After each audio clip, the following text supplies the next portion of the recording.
Hello guys! Arena, ako na una nga vlog. Dapat subscribe, follow, like ka mo ha.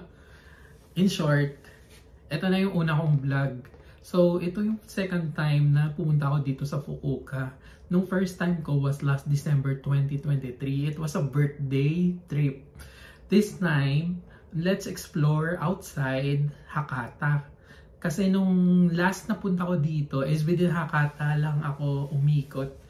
Kasi yun nga, gusto ko muna ma-familiarize yung kasarili ko sa kung ano yung meron dito sa Hakata. So today, or starting today until October 29, which is October 22 ngayon, let's explore some city or some prefecture or provinces outside sa Fukuoka. So today, nag-stay ako dito sa Toyo Hotel.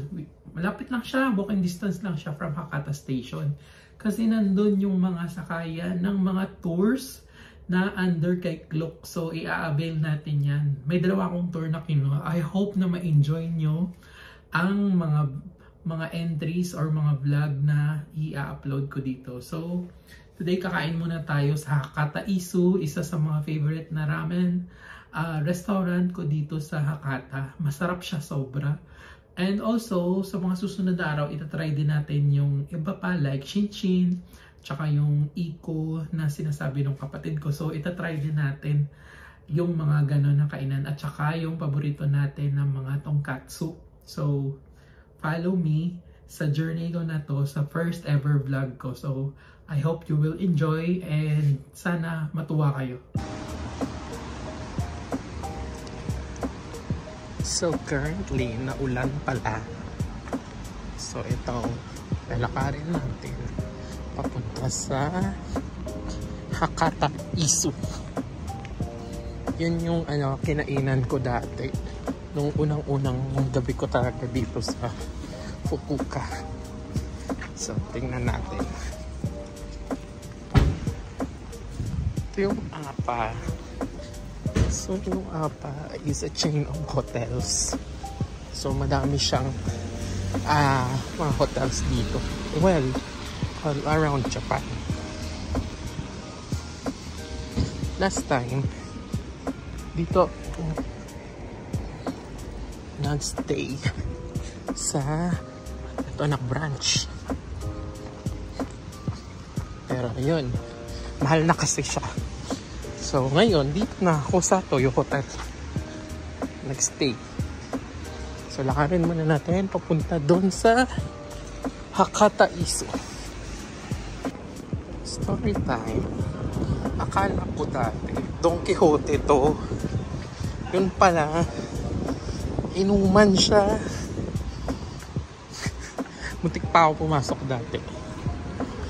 So ito na tayo. In Hakata. Let's tawid.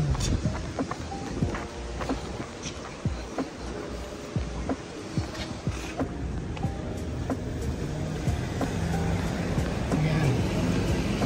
So, konting kembot na lang. Kasi dire-diretso na to. So, makikita na natin yung signage ng ramen house na to. So kung nakikinig nyo, madami din silang mga inuman. Yan, nakikita ko na yung Hakata Isu. Speaking of Fukuoka or Japan, yung weather now, hindi siya mainit, hindi rin siya malamig. So sakto lang. Kasi umulan eh. So, tama lang. At naka-t-shirt nga lang ako eh. So, ito. Ayan, nakikita nyo yung sa may malapit na. Yung may kulay yellow. Yung, signage. I hope hindi ganun kadami yung pila kasi box office lagi ito. So, let's try. Pero tsatsagain pa rin natin kasi hanggang 12 midnight naman silang open eh.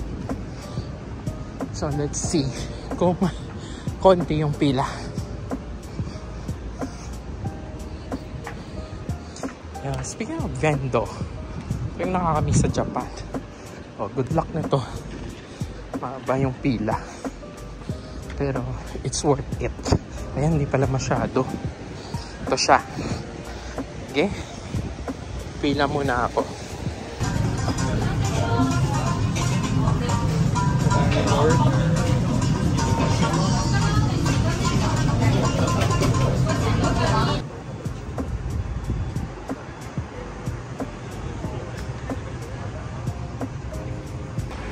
Okay, tapos na tayo mag-dinner. And pauwi tayo ng hotel. Pero ito muna yung Hakata Station.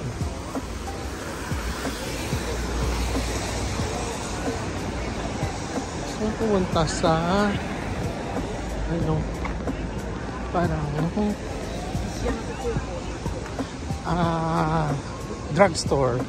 Kasi yung drugstore nila dito mas mura yung mga binibenta. So, doon tayo bibili ng kung ano yung gusto natin bilhin. Kasi mas mura talaga siya compared sa Don Quijote or sa mga convenience store. So, check natin dito. Pero wala pang autumn. Kulay green pa yung mga puno. Tapos, yung yung kinain ko na ramen. Masarap siya sobra. Kaya yun pa rin yung first choice.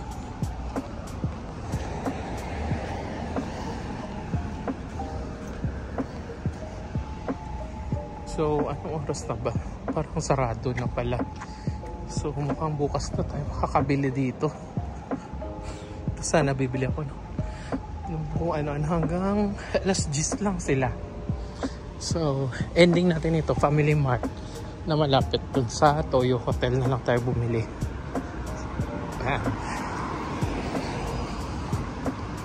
Ito na lang yung mga scenery. Kaya may nalalagas ng mga dilaw na dahon. Pero mostly puro green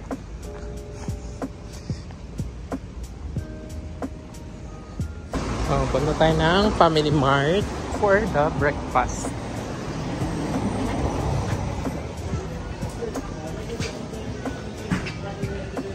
Ito sabi ko, bibili ako ng medyas nito. Wala. Pero bago na. Favorite ko na ice cream. Unfortunately, wala dito yung mochi. Ito siya. Yan. Ito yung favorite.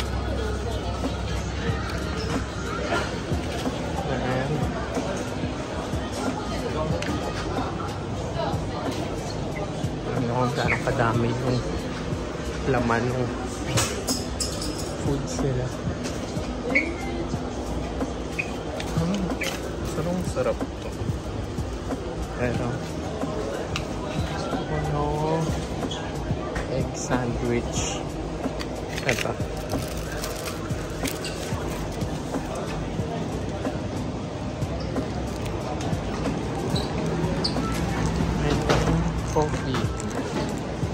Coffee na cold.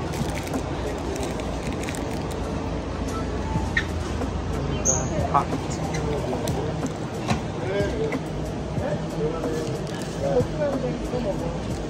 My favorite na coffee dito. Ito.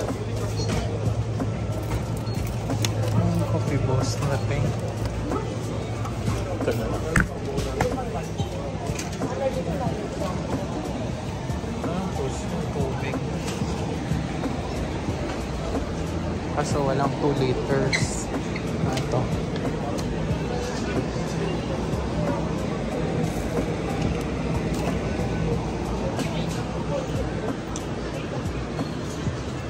Daming cup noodles.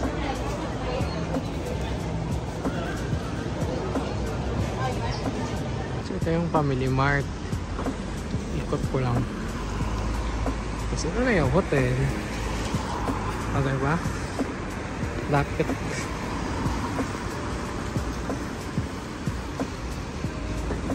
So, nakabalik na tayo sa hotel at konti lang pinamili ko kasi ano lang naman for breakfast lang naman yung binili ko. So, konti, in short, jutay. Konti. So, in Ilonggo, jutay.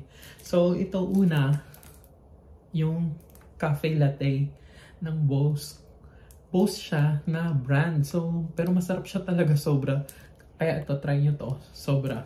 Araw-araw ko siyang ininom. Tapos, yung punong-puno ng palaman na egg sandwich. As in, hindi ka mabibitin dito. And yung controversial na tubig dito sa Japan na 2 liter siya. Nasa 160 or 70 yen. Tapos yung 1 liter niya is nasa 190. Kaya daw mas mahal yung maliit kasi mas handy daw yung 1 liter bitbitin. And most of all, ang sarap nito, yung mochi. So, ito pinaka-paborito ko. Araw-araw ko lang kinakain dito. And I hope na nag-enjoy kayo dito sa vlog na to, sa first ever na in-upload ko. And sa mga future pa na i-upload ko, sana matuwa din kayo. Kag madamo gid ka salamat sa pag-like, subscribe, at feel free to comment man para mas mangin masadya kag mas ma-enjoy pa naton ang conversation. Thank you sa tanan-tanan and I hope na mas madamo pa tayo ma-upload na vlog.